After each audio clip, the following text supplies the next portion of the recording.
my name's Susan, and I have two students that are dependent on us. One of them's just finishing her master's degree in chemistry and has the offer of a job, but he's now thinking of doing a PhD. And the other one's finishing his degree and he's thinking of doing a master's. So these things that we budgeted for 3 to 4 years are now looking like they might be 7 years. I was wondering what the panel had to advise us.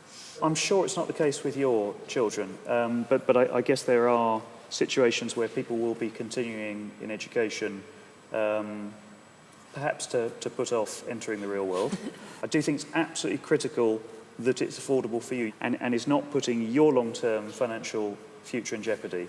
Because they're extending their education, I do think that with that comes some obligation for them to share some of that burden with you.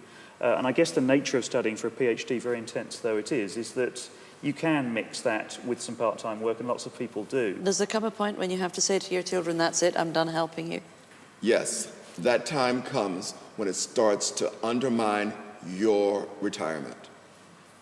You need to secure your retirement first, because you can't borrow to fund your retirement. They can borrow for their education. If it's undermining you, the answer is take the job, work a year, save the money, then go and get a PhD.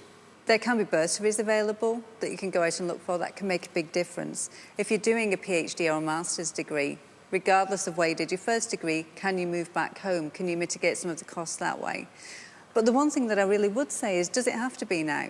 And in many cases, it can really benefit you going to work for a while and then doing a degree. Learning is about learning all the way through life. You don't just learn, do your degrees, and then go and work. You can go back and do degrees all the way through in lots of different innovative ways now.